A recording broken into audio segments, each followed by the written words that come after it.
یا تو عمر کم ہے، یا کان کٹے ہوئے ہیں، یا دم کٹی ہوئی ہے، یا پھر دانت ٹوٹے ہوئے ہیں، یا جانور کی آنکھ صحیح نہیں ہے، یا دبلا پتلا لاغر ہڈیوں کا کوڑا ایسا بنا ہوا ہے، اس قسم کے جانور ذبح کر رہے. قربانی کا حصہ لینے کو گئے تو ہوا کیا؟ وہ کہہ رہے ہیں کہ بھئی آپ کا جانور ابھی ذبح نہیں ہوا، یہ حصہ ہے، آپ کو جلدی ہے تو لے کے جاؤ. یہ چل رہا ہے یہ معاملہ، اور ہم مست ہیں، ہم سمجھ رہے ہیں قربانیاں ہو رہی ہیں. کہاں کی قربانی ہو رہی ہے؟ کس کی قربانی ہو رہی ہے؟ لوگوں نے اس کو کاروبار سمجھ رکھا ہے. یہ عبادت ہے، عبادت. جو جانور آپ کے نام کا ذبح نہیں ہوا وہ کہہ رہا ہے آپ حصہ لے جاؤ. یہ کہاں سے آیا یہ حصہ؟ کسی اور کا ہے جو پہلے ذبح ہوا تھا. اب وہ جناب آئیں گے تو آپ کا حصہ ان کو دے دیں گے. ایک کا مال دوسرے کو اس کی اجازت کے بغیر دینا بھی حرام ہے. اب آپ جو اٹھا کے لے کے آ گئے، چلو ملا تو صحیح، جلدی جا کے گھر میں بچوں کو کھلائیں گے. حرام کھلا رہے ہیں عید کے دن اپنے بچوں کو. دین کے راستے پہ چل رہے ہیں، کچھ بھی نہیں معلوم کریں گے، نہیں میرے کو جو سمجھ میں آیا میں کر لیتا ہوں. دین آپ کا نہیں ہے جناب، آپ دین پہ چل رہے ہیں. جب یہ اپنی قبر سے نکلے تو ان کے پاس کوئی جانور نہیں تھا، کیونکہ انہوں نے قربانی نہیں دی تھی. تو اللہ کے دربار میں عرض کرتے ہیں مولا میں نے اتنی خیرات کی، اتنی خیرات کی، مجھے بھی ایک جانور عطا فرما. تو غیب سے آواز آتی ہے تو قربانی دیتا تو تجھے بھی جانور مل جاتا سواری کے لیے. نیند سے جاگے، پریشان ہو گئے، تب سے پھر قربانی دینے لگے. تو حاضرین، دنیا بھر کی ضرورتیں لوگوں کی پوری کیجئے، مگر باقی اوقات میں کریے. قربانی کے دن قربانی کریے. آپ بتائیے آپ کے حصے میں کبھی پایا آیا؟ جانور کا پایا آپ کے حصے میں کبھی آیا ہو تو بتائیے. آپ سرے کا کوئی ٹکڑا آیا کیا؟ بتائیے. بھیجے کا کوئی ٹکڑا آیا کیا؟ بتائیے. تقسیم ہو رہی ہے. یہ کیسی تقسیم ہو رہی ہے؟ بھونڈی تقسیم ہے. یہ شریعت کے خلاف تقسیم ہے. رات میں 4 بجے قربانیاں ہو جا رہی ہیں. 4 بجے قربانی ہو رہی ہے. عید کی نماز پڑھ کے آپ گھر نہیں پہنچتے، آپ کا حصہ پہنچ جاتا. قربانی ہوئی. قربانی کا وقت مقرر ہے دین میں، شریعت میں. یعنی ہمارے اکابر اور بزرگوں کا طریقہ صرف قربانی کے دنوں میں ہی قربانی دینے کا نہیں تھا، باقی دنوں میں جانور ذبح کرتے تو بھی اس کا ثواب حضور کی خدمت میں پیش کرتے. تجارت کے میدان میں بھی دھوکہ، افسوس کی بات ہے، دھوکہ دیتے تھے، دھوکہ کھا رہے ہیں. یہ نہیں ہونا چاہیے. تو بہرحال حاضرین، قربانی کے متعلق ہی حضور نے فرمایا ہے، وہ صحابی کو جو حکم دیا ہے وہ باضابطہ قربانی کے بارے میں. آج ہمارے لیے یہ حدیث بڑی نصیحت ہے. آج ہم انشاءاللہ تعالیٰ آپ کو بتائیں گے کہ بزرگان دین صالحین کے پاس قربانی کا کیا طریقہ تھا.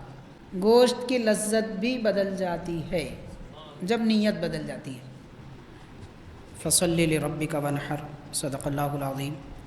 وقال اللہ تعالی فی شأن حبیبہ ان اللہ وملائکتہ یصلون علی النبی یا ایہا الذین آمنوا صلوا علیہ وسلموا تسلیما. اللہم صلی علی سیدنا محمد وعلی آلہ وصحبہ افضل صلواتک وعدد معلوماتک وبارک وسلم.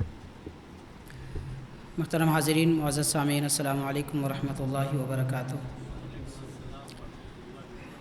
ماہ ذی الحجہ کا آغاز ہو چکا ہے.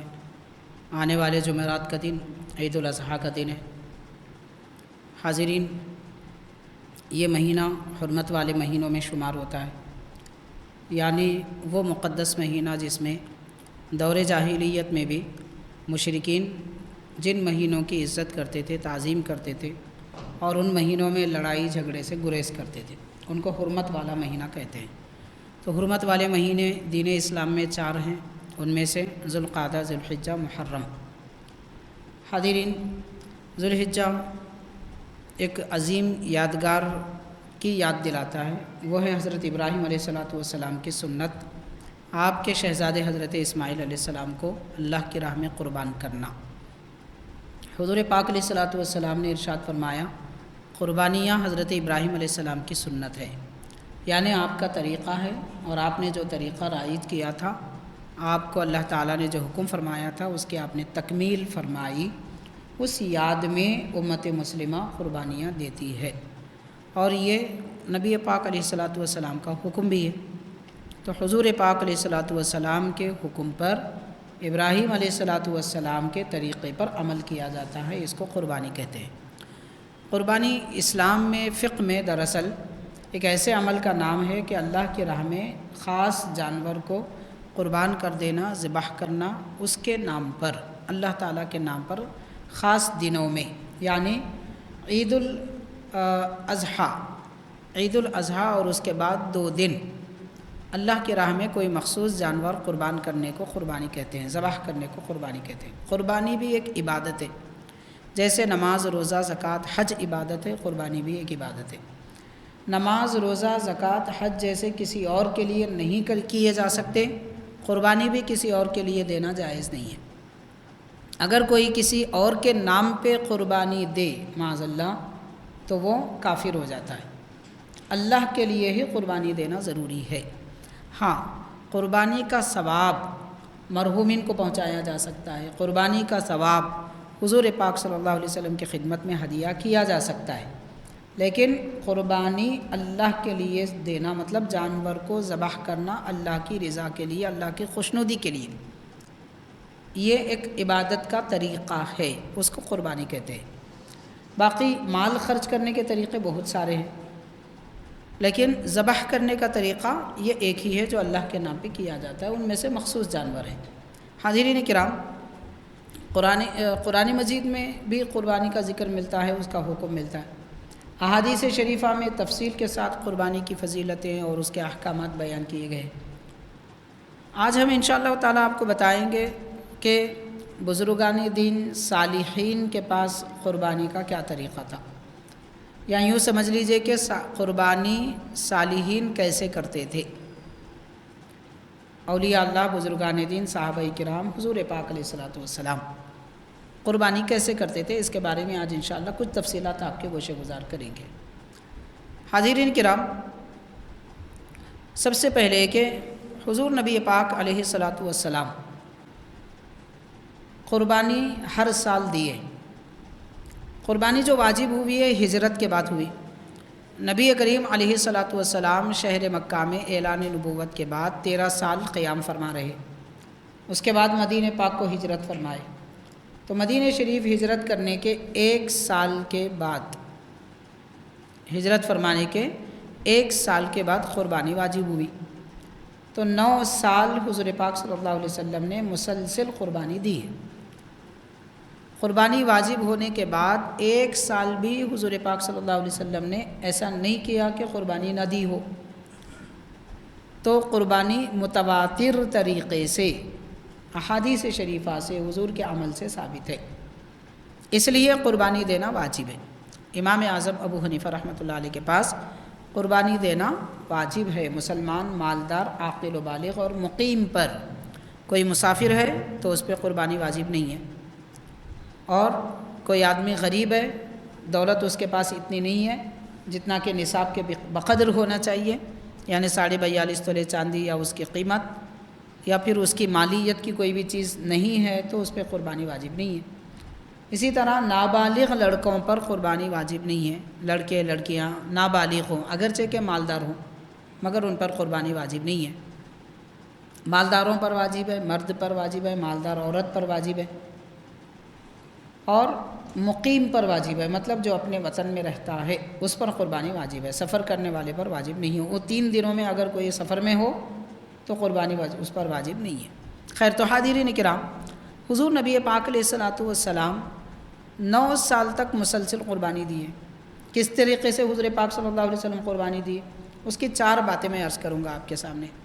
ایک یہ کہ صحیح بخاری، مسلم اور بہت ساری احادیث شریفہ میں آتا ہے کہ ہمارے آقا علیہ السلام ہر سال 2 دمبوں کی قربانی دیتے تھے، 2 بکروں کی قربانی دیتے تھے، اور صحابہ کرام فرماتے ہیں کہ ایسے بکرے دمبوں کا حضور انتخاب فرماتے جو زیادہ موٹے، تازے فربا ہوں، جن کے سینگ بڑے ہوں اور وہ کالے ہوں، ہریالی میں رہتے ہوں، ہریالی میں چلتے پھرتے ہوں، ہریالی میں کھاتے پیتے ہوں۔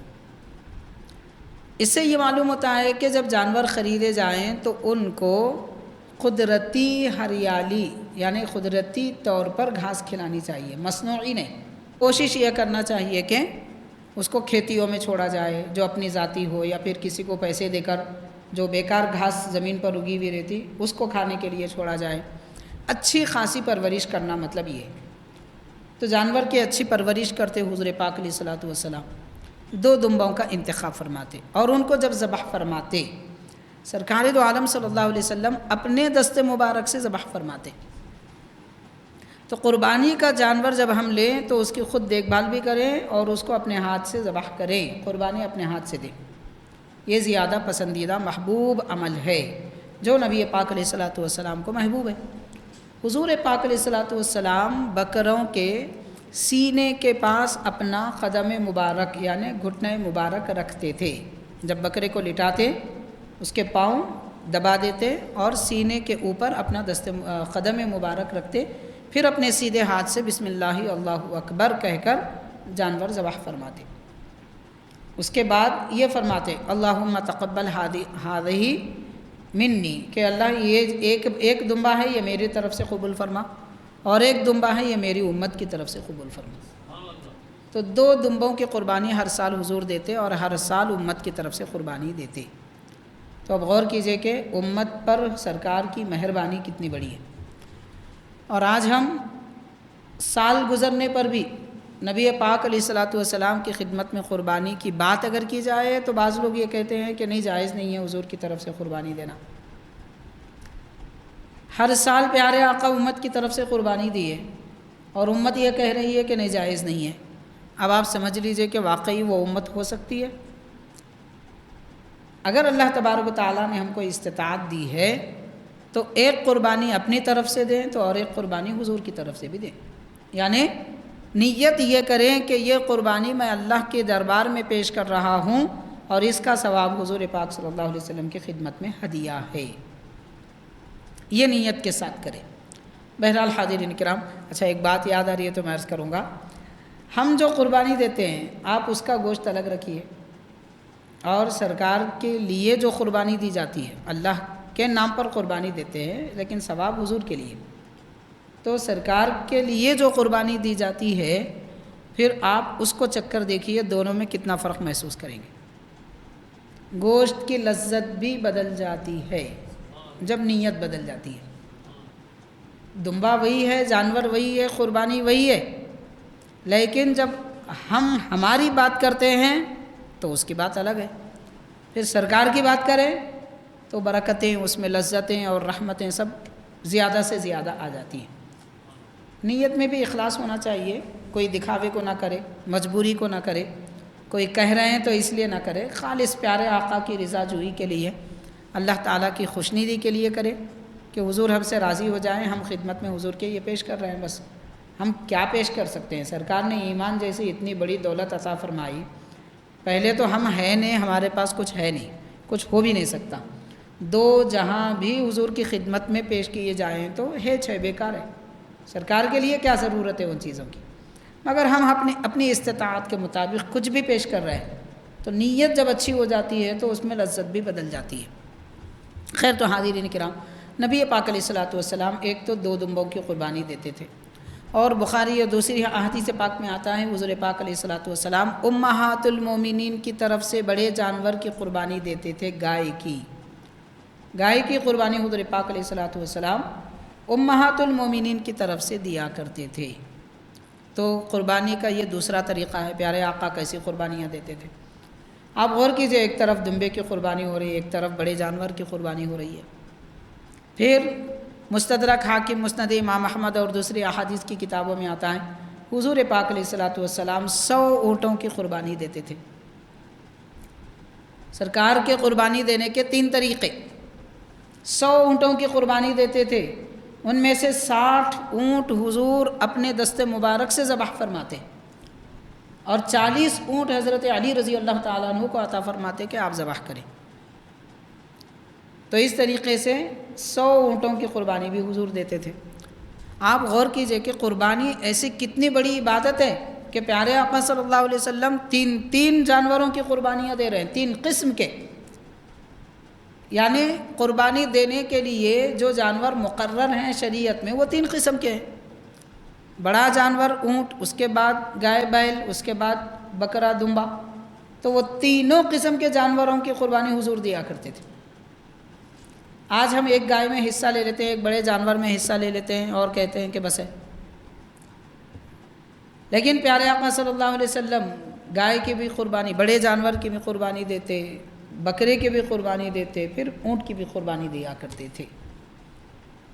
حاضرین، اور ایک حدیث پاک ہے پیارے آقا کے اونٹ کے قربانی دینے کے احوال، ان میں سے اور ایک حدیث پاک میں آتا ہے، مسند امام احمد اور مستدرک وغیرہ میں ہے کہ حضور پاک علیہ الصلوۃ والسلام، امام سیوطی رحمۃ اللہ علیہ نے بھی لکھا ہے کہ حضور پاک علیہ الصلوۃ والسلام جب اونٹوں کی قربانی دیتے تو جتنے اونٹ وہاں موجود ہیں ہر اونٹ آگے بڑھتا اور یہ چاہتا کہ حضور پہلے اس کو ذبح کریں۔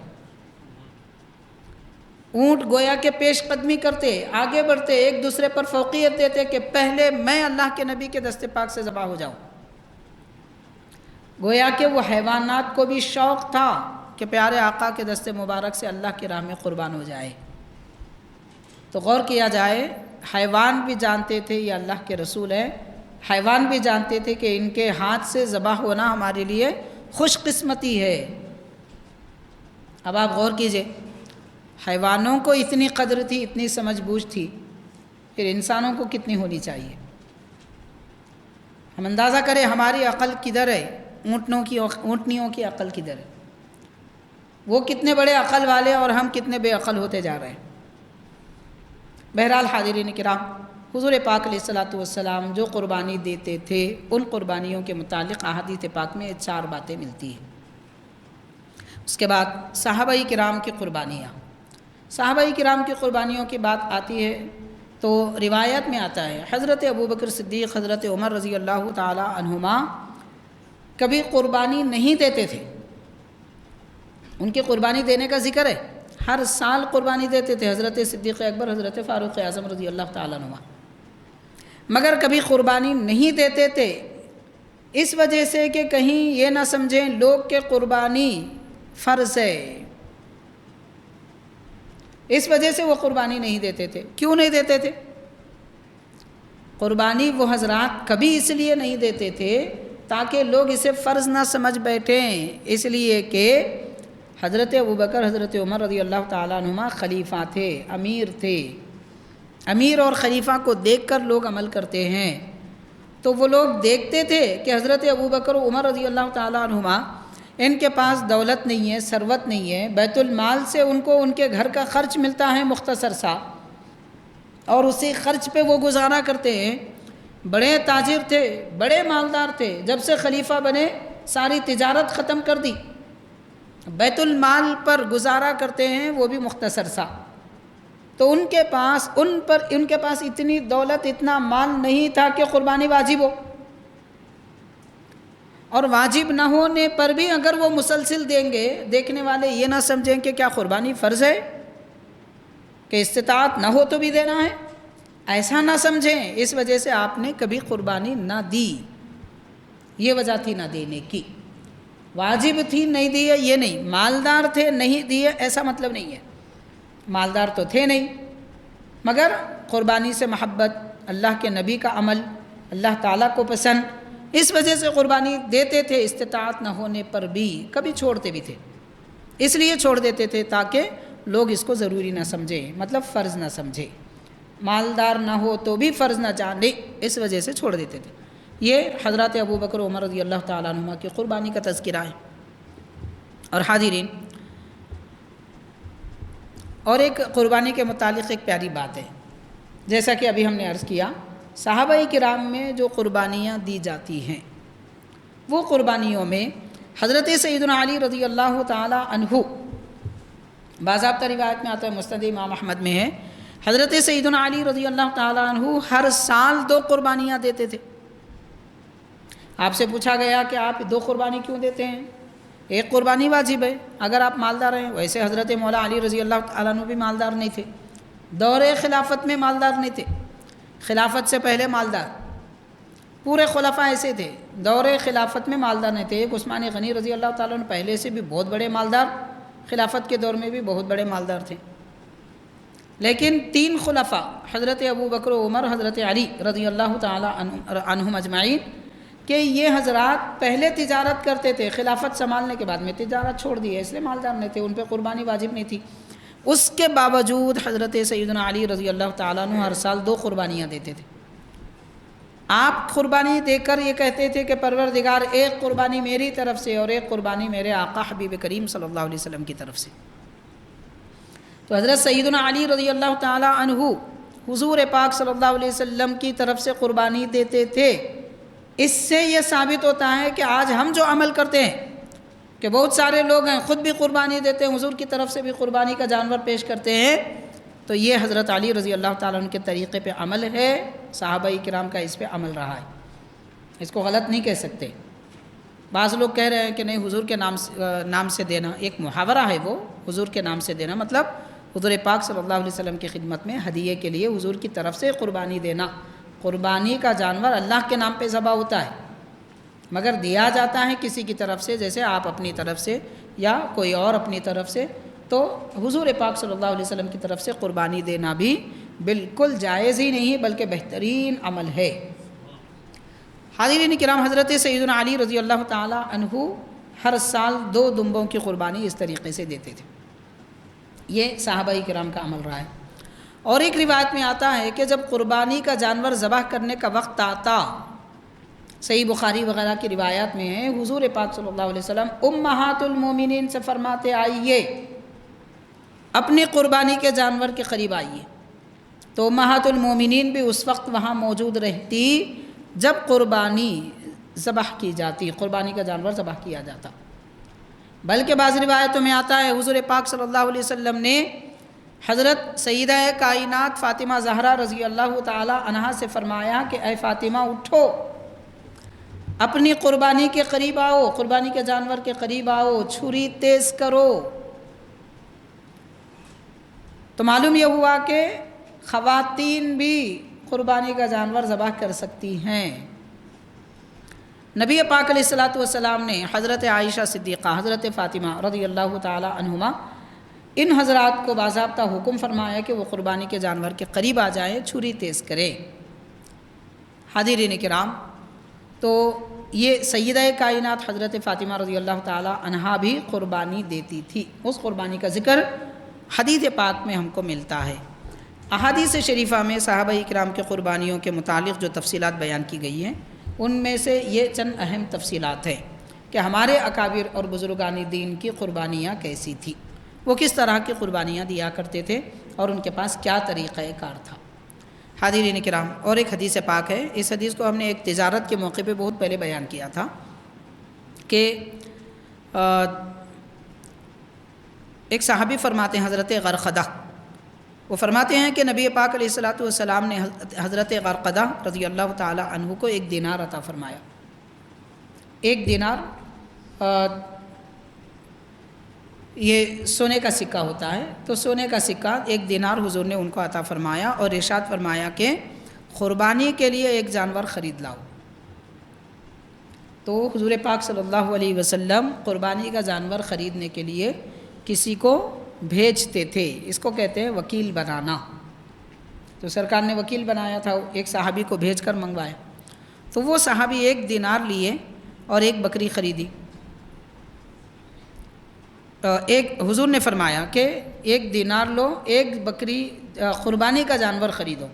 تو وہ صحابی 1 دینار لے کر، اب ان کے پاس نفع 1 دینار بھی آیا، 1 بکری بھی خریدنے میں آئی، وہ دونوں لے کر حضور کی خدمت میں آئے۔ عرض کیا کہ یا رسول اللہ صلی اللہ علیہ وسلم، آپ نے بکری قربانی کے لیے فرمایا تھا، میں نے بکری خریدی اور یہ دینار ہے جو بچ گئے۔ تو 1 دینار جیسا تھا ویسے واپس بھی لائے، پھر 1 بکری نفع میں لائے۔ حاضرین، اس کو تجارت کہتے ہیں۔ تو حضور پاک صلی اللہ علیہ وسلم ان کو دیکھ کر خوش ہوئے اور ان کے لیے ان کے کاروبار میں برکت کی دعا فرمائے۔ وہ صحابی حضرت غرقدہ رضی اللہ تعالی عنہ کے کاروبار میں برکت کے لیے حضور نے دعا فرمائی، تو فرماتے ہیں فَكَانَ لَوِ اشْتَرَىٰ تُرَابًا رَبِحَ فِيهِ، کہ وہ صحابی کا حال یہ تھا کہ اگر مٹی بھی خرید لیتے اس میں بھی نفع کماتے۔ تو بتایا چلا کہ آدمی کو سمجھداری سے تجارت کرنا چاہیے۔ صحابہ کرام کی سمجھ دیکھیے تجارت کے لیے کتنی عمدہ تھی۔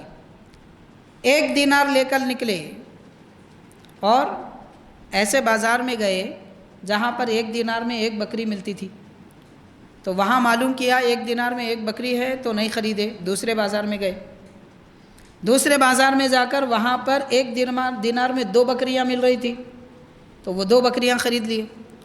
پھر 1 دینار میں ملنے والے بازار میں جا کر 1 بکری بیچ دی، دینار نفع میں کما لیا، تو بکری کی بکری بھی ملی، دینار بھی ملے۔ تو یہ نفع کے طریقے کی وجہ سے، تجارت کے طریقے کی وجہ سے حضور خوش ہو گئے۔ تو حاضرین، ایسے فائدے کی تجارت کرنی چاہیے، دھوکے کی تجارت نہیں کرنا، فائدے کی تجارت کرنا۔ آج ہم لوگ دھوکے کی تجارت میں پڑے ہوئے، سستا مال، گھٹیا مال اٹھا کے لاتے، قیمت بڑھا کے بیچتے۔ ان صحابی کے طریقے کو دیکھو آپ کہ عمدہ سے عمدہ، اچھے سے اچھے ایسے بازار میں گئے جہاں 1 دینار میں 2 بکریاں ملتی تھی، خرید کر لائے، پھر وہ بازار میں بیچ دیے جہاں پر 1 دینار میں 1 بکری ملتی تھی، تو 1 بکری بھی ملی، پھر دینار بھی واپس لائے۔ سرکار نے دعا فرمائی تو مٹی کو ہاتھ لگاتے تو بھی اس میں فائدہ اٹھاتے تھے، اتنا زیادہ ان کو سمجھداری تھی، حضور کی دعا کی برکت تھی۔ اب یہ حدیث پاک کو سامنے رکھتے ہوئے میں آج کے حالات سے چند باتیں عرض کروں گا۔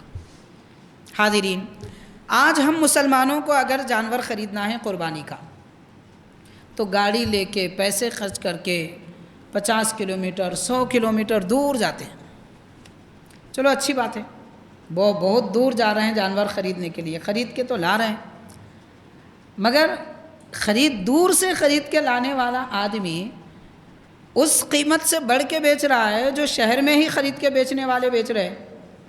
جو لوگ شہر میں خرید کے جانور بیچ رہے ہیں، جو آدمی دور سے لا کے بیچ رہا ہے، تو شہر میں خریدنے والوں کے پاس مان لیجئے جانور 40,000 میں ہے تو وہ 70,000 میں دے رہے ہیں جو دور سے لا رہے ہیں۔ کیوں بھائی؟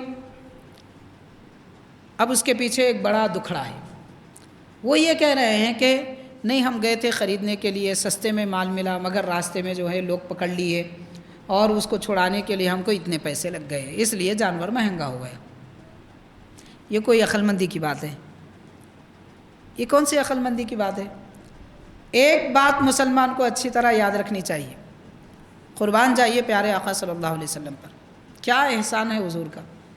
سرکار نے صرف یہ نہیں فرمایا کہ بیل کی قربانی کرو، فرمایا دمبے کی بھی کر سکتے، بیل کی بھی کر سکتے، اونٹ کی بھی کر سکتے۔ جب 3 آپشن ہے ہمارے پاس تو ایک کے پیچھے کیوں پڑے ہوئے؟ 3 طریقے ہیں مگر ہم ایک کے پیچھے پڑے ہوئے۔ آپ غور کیجئے کہ جو لوگ حصوں میں شریک ہونا چاہتے ہیں، میں ایک بات سمجھ کے عرض کرنا چاہتا ہوں بس، آج دوسرے لوگ جانور کو روک رہے ہیں، تو جانور کو لوگ روک رہے ہیں تو ہمارا کام یہ ہے کہ ہم جا کے نہیں خریدنا بلکہ خاموش بیٹھ جانا۔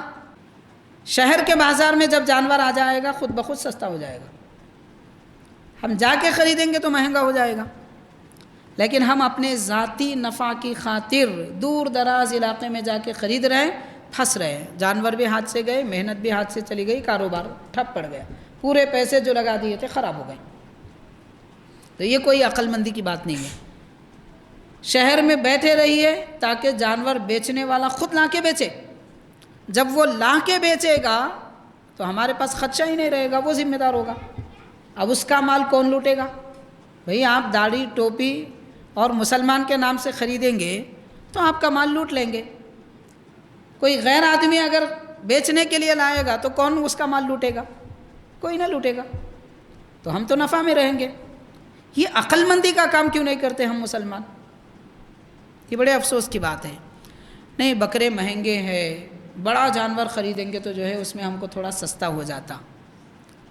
حاضرین، آپ غور کیجئے، کتنا سستا بھی کیوں نہ بڑا جانور آپ خریدیں، آج حصے جہاں دیے جا رہے ہیں 6,000 6,500 روپے میں ایک حصہ ہے۔